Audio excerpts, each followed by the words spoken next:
আসসালামু আলাইকুম। Special AutoCAD training 2025 এর ধারাবাহিক টিউটোরিয়ালে আপনাদের সাথে আছি আমি মোহাম্মদ রিয়াজুল ইসলাম। আমরা ধারাবাহিকভাবে বিগত 4টি ক্লাস শেষ করেছি। আজকে আমরা পঞ্চমতম ক্লাস শুরু করব এবং আজকের টপিক আমরা কিভাবে ড্র টুলবার থেকে আর্টস এবং হ্যাশ কমান্ড ব্যবহার করব, মডিফাই টুলবার থেকে কিভাবে মুভ এবং রোটেট কমান্ড ব্যবহার করব এবং আজকের ভিডিওর পরিশেষে আমরা জানব কিভাবে ডাইমেনশন টুলবারের অ্যালাইন কমান্ডের মাধ্যমে অ্যাঙ্গুলার ডাইমেনশন বা ডায়াগোনাল বা আড়াআড়ি পরিমাপ কিভাবে করতে হয়, এটা আমরা শিখব। তো কথা না বাড়িয়ে আমরা অটোক্যাড স্ক্রিনে চলে যাই।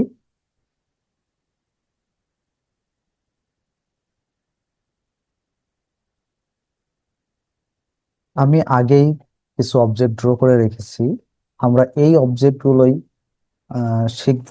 এখন হচ্ছে আমরা পার্ট বাই পার্ট চেষ্টা করি। প্রথমে আমাদের এই কমান্ডটা যেটা দেখতে পাচ্ছি, দুটা ঊর্ধ্ববৃত্তের মতো, আমরা প্রথমে এইটা ড্র করব। আর্টস মূলত কি, এটা দেখেই কিন্তু আমরা বুঝতে পারছি আর্টস আর্টস হচ্ছে বৃত্তের চাপ বা বৃত্তের একটি নির্দিষ্ট অংশকেই আর্টস বলে। আর্টস আমরা সৌন্দর্য বর্ধনের জানালা দরজার ডিজাইনে ব্যবহার করি। এছাড়াও আর্টস কমান্ডে আমাদের অনেক অবজেক্ট তৈরিতেই কাজে লাগে। তো আমরা আর্টস কমান্ড নেই। আর্টস কমান্ড নেওয়ার জন্য আমরা ড্র টুলবার থেকে এই যে আর্টস যে কমান্ডটা রয়েছে আইকন, এই আইকনে ক্লিক করলে আমাদের আর্টস কমান্ডটা অ্যাক্টিভ হয়ে যাবে। এরপর আমরা যদি কমান্ড প্রম্পট বক্স খেয়াল করি, তাহলে আমরা এখানে দেখব specify start point of arts, মানে আমাদের একটা প্রথম পয়েন্ট দিতে হবে আর্চটা তৈরি করার জন্য। তো আমরা একটা পয়েন্ট তৈরি করলাম, এখন আমরা আর্চটা ড্র করব। এরপরে আসছে স্পেসিফাই সেকেন্ড পয়েন্ট, মানে আমাদের এরপরে দ্বিতীয় পয়েন্ট দিতে হবে এবং তৃতীয়তে বলতেছে কি যে ইন পয়েন্ট। তো আমরা শেষ বিন্দুটা ক্লিক করলাম। আমাদের আর্টস কমান্ড কিন্তু আমাদের আর্টসটা কিন্তু তৈরি হয়ে গেছে। এইভাবে হচ্ছে আমরা আর্টস কমান্ড নিব। এটা হচ্ছে আমরা ড্র টুলবার থেকে সরাসরি কমান্ড নিলাম, কিন্তু আমরা কিবোর্ড থেকে কিভাবে শর্টকাট কি এর মাধ্যমে নিতে পারি। কিবোর্ড থেকে শর্টকাট নেওয়ার জন্য আমরা কিবোর্ডে লিখব ARC, দেন ইন্টার। ইন্টার দেওয়ার পর আমাদের আর্টস কমান্ড আবার অ্যাক্টিভ হয়ে যাবে। এরপর আমরা আবার ফার্স্ট পয়েন্ট দিব, দেন সেকেন্ড পয়েন্ট দিব, দেন থার্ড পয়েন্ট দিব। এভাবেই আমরা আর্টসটা ড্র করতে পারলাম। তো এই হচ্ছে আমাদের আর্টস কমান্ডের কাজ। এরপরে আমরা শিখব কিভাবে হ্যাশ করতে হয়। হ্যাশ করার জন্য আমরা যেহেতু পূর্বের ক্লাসে রেক্টেঙ্গুলার নিয়েছি, তো আমরা একটা রেক্টেঙ্গুলার নেব এবং রেক্টেঙ্গুলার দিয়ে আমরা এই পতাকাটা ড্র করব। আজকে থেকে আমরা মোটামুটি একটু আঁকা আঁকির দিকে যাব। তো ফ্রি হ্যান্ড আমরা আজকে ড্রয়িং করব।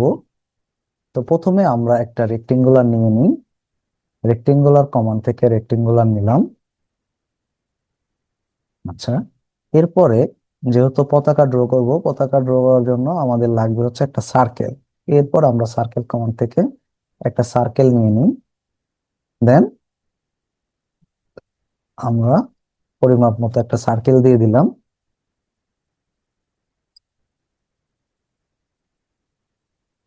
এখন আমরা এইটাকেই লাল সবুজ দিয়ে একটা হ্যাশ করে আমরা একটা কালার দিই।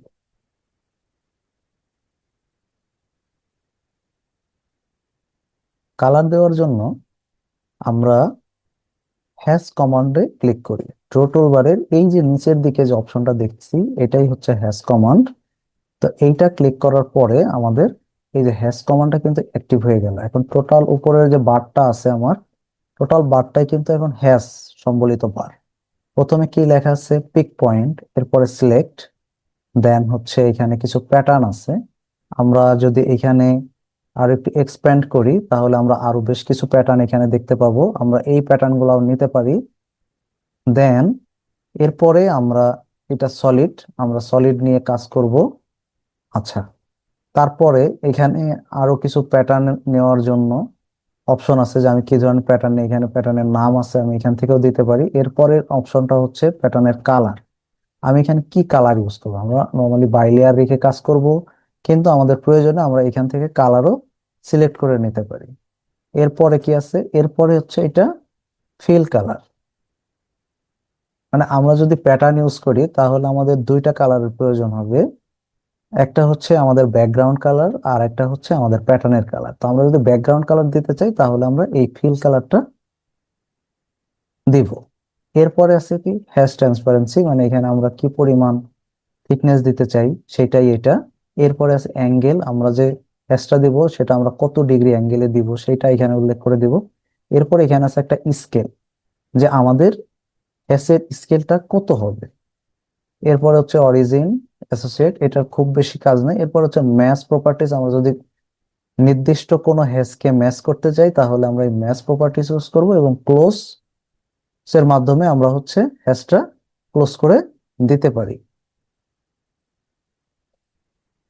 তো আমরা প্রথমে সলিড কমান্ড নিব, যেহেতু আমরা সঠিক একটা কালার নিয়ে কাজ করব। তো আমরা প্রথমে সলিড নিলাম। সলিড নেওয়ার পরে এখান থেকে আমরা কালারটা চেঞ্জ করে দিব। আমরা প্রথমে হচ্ছে বাইরের দিকের কালারটা নিব। তো বাইরে আমাদের যেহেতু পতাকার রং সবুজ, আমরা সবুজ কালারটা সিলেক্ট করে নিই। এরপর আমরা কি করব, পিক পয়েন্টে ক্লিক করব, পিক পয়েন্ট, দেন আমাদের এখানে সিলেক্ট করলাম, দেন আবার ইন্টার দিব, অথবা এখান থেকে ক্লোজ যদি দেই তাহলে আমাদের এটা হয়ে গেল। এরপরে আমরা আবার হ্যাশ নেওয়ার জন্য আমরা হ্যাশ কমান্ডে যাইতে পারি, অথবা ডাবল স্পেস প্রেস করতে পারি।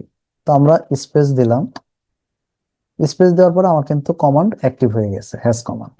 তো হ্যাশ কমান্ডের এখানে আমরা জাস্ট শুধু কালারটা চেঞ্জ করব, আর সবই ঠিক থাকবে। কালার এখানে আমরা রেড কালারটা দিয়ে দিই। দেন আমরা পিক পয়েন্টে ক্লিক করব, যে আমরা যেই অবজেক্টটা কালার করব সেটা পিক পয়েন্টে ক্লিক করার পরে আমরা আবার ইন্টারপ্রেস করলে আমাদের এখানে কালারটা হয়ে গেল। এই হচ্ছে আমাদের হ্যাশ কমান্ড। তো এইভাবে আমরা এখানে যে একটা রোলার বা একটা বাঁশের সিম্বল দিয়েছি, তো এইটাও আমরা ড্র করতে পারি। এরপর একটা বেদি দিয়েছি, এটাও আমরা ড্র করবো। তো আমরা আরেকটা রেক্টেঙ্গুলার নিই ফ্রি হ্যান্ড ড্রয়িং এ।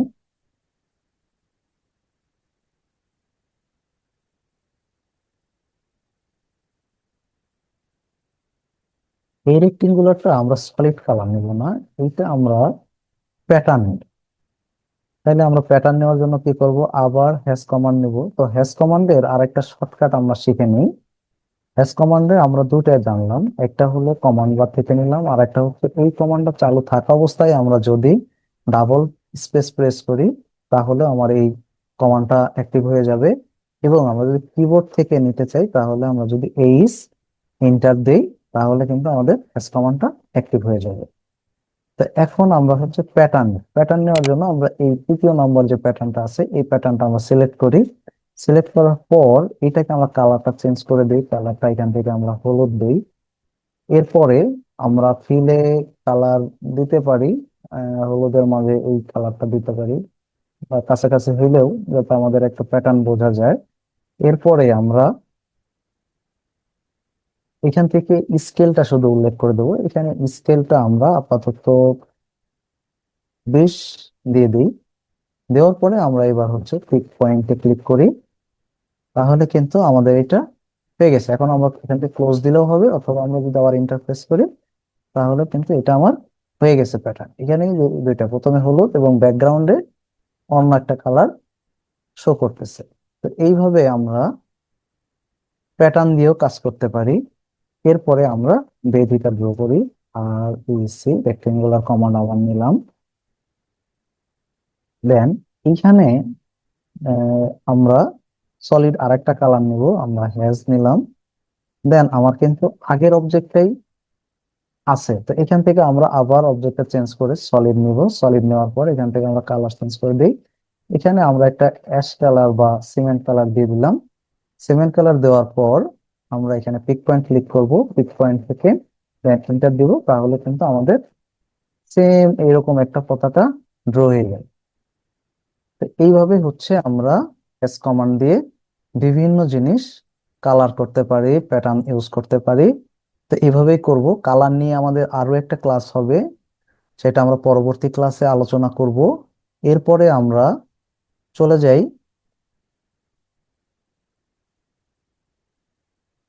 মডিফাই টুলবারের মুভ কমান্ড। মুভ কমান্ড আমরা কিভাবে ব্যবহার করব। মুভ কমান্ড ব্যবহার করার জন্য আমরা প্রথমে অবজেক্টটাকে সিলেক্ট করব। সিলেক্ট করার পর আমরা এই যে মডিফাই টুলবারের প্রথমে যে অপশনটা দেখছি এটাই মুভ। প্রত্যেকটা আইকনের উপরেই মাউস পয়েন্ট রাখলে সেখানে আমাদের যে আইকনের নাম সেটা শো করবে। তো আমরা এভাবে জানতে পারি এবং আইকন দেখেও আমরা বুঝতে পারি যে এটা আমাদের কাজ করতে করতে আমরা অভ্যস্ত হয়ে যাব। তো এটা হচ্ছে আমাদের মুভ কমান্ড। তো মুভ কমান্ড আমরা সিলেক্ট করব। দেন আমরা আমাদের প্রয়োজন অনুযায়ী যেখানে আমাদের এটা সরাতে হবে বা মুভ করতে হবে, আমরা যে কোনো একটা স্থানে ক্লিক করে আমরা এটা নিব। এটা কিন্তু এখন একটু যে বাঁকা হচ্ছে, তো আমরা বাঁকা করেই আপাতত মুভ করলাম। হ্যাঁ, কিন্তু আমরা যদি অর্থ মোডটা অন করতাম তাহলে কিন্তু এটা আবার সোজাভাবেই মুভ হইতো। তাহলে আমরা আবার সিলেক্ট করলাম, দেন আমরা মুভ নিলাম। এরপরে অর্থ অর্থ মোড অন করার জন্য আমরা কিবোর্ড থেকে প্রেস করলাম F8। F8 প্রেস করলে আমাদের অর্থ মোড অন হলো, অথবা আমরা এখান থেকেও অন অফ করতে পারি। তো অর্থ মোড অন করার পর আমরা এখন এই যে এখন আমি যেদিকেই মুভ করি এটা কিন্তু এখন সোজাই যাচ্ছে। হরাইজন্টালি বা ভার্টিক্যালি আমি যেভাবেই নেই এটা কিন্তু সোজাই যাবে। তো আমরা এইদিকে মুভ করে নিই। তো এটা হলো আমাদের মুভ কমান্ডের কাজ। তো মুভ কমান্ড আমরা দুইটা ভাবে শিখলাম। তো মুভ কমান্ডের কাজটা আমরা শিখলাম ড্র টুলবার থেকে। এখন আমরা মুভ কমান্ডটা এখন আমরা মুভ কমান্ডটা কিবোর্ড থেকে নিব। কিবোর্ড থেকে মুভ কমান্ড নেওয়ার জন্য আমরা অবজেক্টটা সিলেক্ট করব। অবজেক্টটা সিলেক্ট করার পর আমরা কিবোর্ডে লিখব হচ্ছে এম, দেন দিব ইন্টার। ইন্টার দেওয়ার পর আমাদের কিন্তু মুভ কমান্ডটা অ্যাক্টিভ হয়ে গেল। মুভ কমান্ড অ্যাক্টিভ হওয়ার সাথে এখন আমরা যেখানে খুশি আমাদের প্রয়োজন অনুযায়ী আমরা এটা মুভ করতে পারবো। আচ্ছা, তো এই হচ্ছে আমরা চারটা কমান্ডের কাজ শিখলাম। প্রথমে হচ্ছে আমরা আর্টস কমান্ড নিলাম। এরপরে হচ্ছে আমরা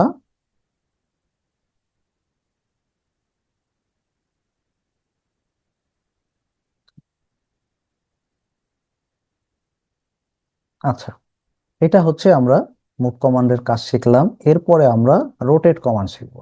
আচ্ছা, রোটেট জিনিসটা কি এটা তো আমরা সকলেই জানি। রোটেট মানে হচ্ছে ঘোরানো।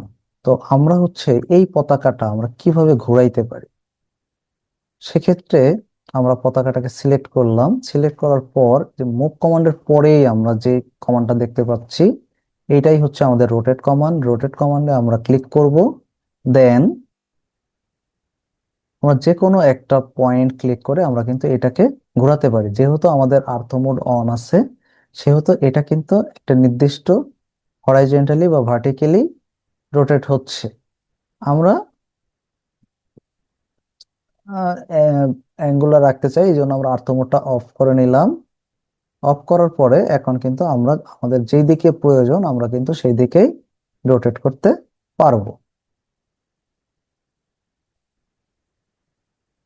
তো এভাবে আমরা কিন্তু এটা রোটেট করে নিলাম। এটা আমরা আবার আমাদের আগের অবস্থানে নিয়ে আসি।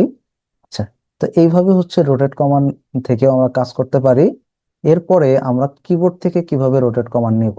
কিবোর্ড থেকে রোটেট কমান্ড নেওয়ার জন্য আমরা অবজেক্ট সিলেক্ট করব, দেন হচ্ছে কিবোর্ডে লিখব আর ও ইন্টার। আরো ইন্টার দেওয়ার পরে আমাদের রোটেট কমান্ড আবার চালু হয়ে যাবে। আমরা এখন রোটেট করতে পারবো। তো আমরা আবার অপশনটা অন হয়ে গেছে আমাদের রোটেট কমান্ড। এখন আমরা যে কোনো দিকে প্রয়োজন আমরা সেই দিকে রোটেট করতে পারি। তো আমরা এভাবে রোটেট করে রাখলাম। এর পরবর্তীতে যেহেতু আমরা ডায়াগোনাল বা align toolbar align dimension toolbar use করব, সেই ক্ষেত্রে আমাদের এরকম একটা ডায়াগোনাল অবজেক্ট প্রয়োজন হবে। এই জন্য আমি এটা একটু ডায়াগোনাল ভাবে পতাকাটাকে রাখলাম।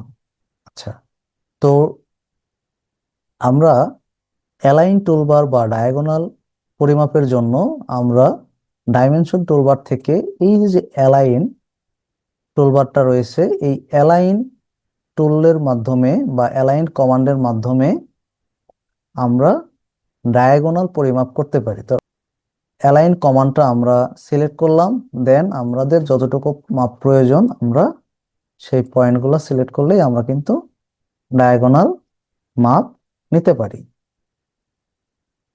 তো এইভাবে হচ্ছে আমরা ডায়াগোনাল মাপ দিয়ে আমাদের পরিমাপ দিতে পারি। কিন্তু আমরা আগে যেরকম শুধু লিনিয়ার শিখেছিলাম, লিনিয়ার দিয়ে কিন্তু আমরা এই মাপটা নিতে পারতাম না। এই যে আমি কিন্তু লিনিয়ার কমান্ড নিছি, কিন্তু এখন কিন্তু আমার হয় হরাইজন্টালি মাপ আসতেছে অথবা ভার্টিক্যালি মাপ আসতেছে। তো এই জন্য আমরা এই কমান্ডটা ব্যবহার করতে পারতেছি না। তো এই জন্য আমাদের হচ্ছে অ্যালাইন কমান্ডটার মাধ্যমে আমরা ডায়াগোনাল পরিমাপগুলা নিব। তো আজকে আমরা টোটালি 5টা জিনিস শিখলাম। প্রথমে আমরা আর্টস কমান্ড নিলাম, আর্টস কমান্ডের মাধ্যমে আর্টস ড্র করা শিখলাম। এরপরে আমরা হ্যাশ কমান্ড শিখলাম, হ্যাশ কমান্ড দিয়ে আজকে আমরা নতুন একটা অবজেক্টও তৈরি করে ফেললাম, একটা পতাকা। এরপরে আমরা মুভ কমান্ড শিখলাম মডিফাই টুলবার থেকে। এরপরে আমরা কোনো অবজেক্টকে কিভাবে রোটেট করতে হয় তা শিখলাম, এবং পরিশেষে শিখলাম কিভাবে একটি ডায়াগোনাল অবজেক্টের পরিমাপ নিতে হয়, তা পরিমাপ নেওয়া, তার মাপ নেওয়া। তো আজকের ক্লাস আমাদের এ পর্যন্তই। পরবর্তী ক্লাসে আবার দেখা হবে। ততক্ষণ পর্যন্ত সকলেই ভালো থাকুন। আসসালামু আলাইকুম। আল্লাহ হাফেজ।